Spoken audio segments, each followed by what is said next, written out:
Hello friends, இன்றைக்கி ஹெல்த்தியாக காலையில் என்ன சாப்பிட்லான்னு யோசிச்சுட்டு இட்லி தோசை விருப்பம் இருந்துச்சு. பார்த்தேன் முட்டை வச்சு கோதுமை பரோட்டா மாதிரி செஞ்சுருவோன்ட்டு கோதுமை மாவு ஒரு ஒரு உருண்டை எடுத்துருக்கேன் பாருங்கள். இவ்வளோ சாஃப்டாக பிசையணும், நல்லா மெத்துன்னு பிசைஞ்சு வச்சுருக்கேன்னா அடுத்து அதுக்கு தேவையான முட்டை ஒன்று, அப்புறம் மிளகாத்தூள், உப்பு தேவைக்கேற்ப, மிளகுத்தூள், மஞ்சத்தூள், கிருமிநாசி அதுக்காக, அப்புறம் வெங்காயம், சின்ன வெங்காயம் நல்ல ஒரு கைப்பிடி அளவு, இஞ்சி ஒரு சிறிது அளவு, சத்துக்கு கேரட்டு கண்ணுக்கு ரொம்ப நல்லது இல்லை, பச்சை மிளகாய் ஒரு சின்னது, குடமிளகாய் ஒரு சின்ன பிஞ்சு, கொத்தமல்லி, இது அவ்வளோத்தையும் ஒன்றா போட்டு நல்லா முட்டை கூட இதில் அரிஞ்சு வச்சுருக்கிறது எல்லாமும் மிளகு சீரகம் எல்லாம் போட்டு முட்டையில் நல்லா சாஃப்டாக அடிக்கணும். இப்போ அடிக்கும்போது பார்க்கலாமா? முட்டை உடச்சி ஊற்றிட்டேன். இன்னுமே இதில் நம்ம எடுத்து வச்சுருக்க காரம் எல்லாம் போட்டுருவோம். உங்களுக்கு சுவைக்கு தப்ப காரம் எல்லாம் போட்டுருங்க. வெங்காயம் ஆனியனையும் இதிலே போட்டுருவேன். ரொம்ப டேஸ்ட்டாக இருக்கும். ரொம்ப காலையிலே ஹெல்த்தியான சாப்பாடு, நமக்கு ஒன்றுமே வேண்டாம். இதை வச்சு அப்படியே சாப்பிட்டுலாம், சாஸ் வச்சு சாப்பிட்டா ரொம்ப சூப்பராக இருக்கும். ஆனால் நான்லாம் அப்படியே சாப்பிட்ருவேன். கொத்தமல்லி, குடமிளகா எல்லாம் போட்டு நல்லா அடிக்கணும். எவ்வளோத்துக்காலும் முட்டையை அடிக்கணுமோ அவ்வளோத்துக்காலும் டேஸ்ட்டு.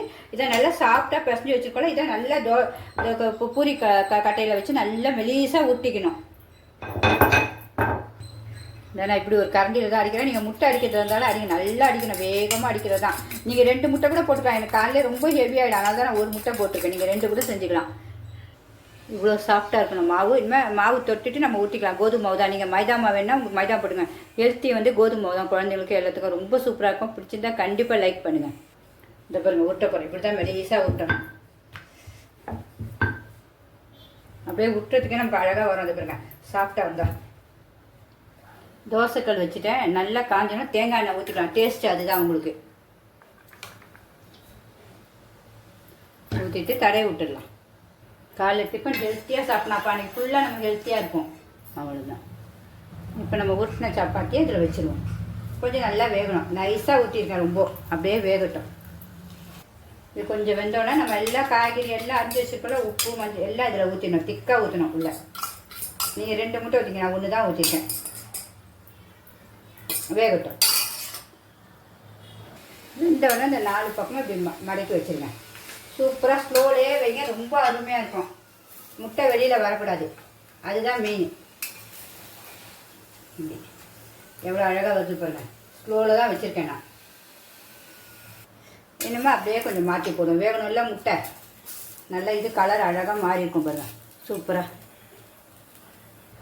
இது பார்த்திங்களா, சுவையான கோதுமை முட்டை பரோட்டா ரெடி. சூப்பராக. ஒரு முட்டை கூட வெளியில் வரல பாருங்கள். அந்த எதுவுமே கட் பண்ணி நம்ம சாப்பிட வேண்டியதான். ஆஃப் பண்ணிவிட்டு இப்படி கட் பண்ணாலே அழகாக சூப்பராக கட் பண்ணால் முட்டை ஒன்று பிரியில் பாருங்கள். காய் எல்லாம் எவ்வளோ சூப்பரான ஹெல்த்தியான காலையில் சாப்பாடு பார்த்தீங்களா. இதை வச்சு கரெக்டாக நம்ம ஒரு கிளாஸ் பால் குடித்தா காலைல நம்ம ஒரு வயசுக்கு அப்புறம் நமக்கு எல்லாமே வீக்னஸாக இருக்கும். போனெல்லாம் நம்ம அழகாக சாப்பிட்டுடலாம். சூப்பராக ஹெல்த்தியான சாப்பாடு காலையிலே.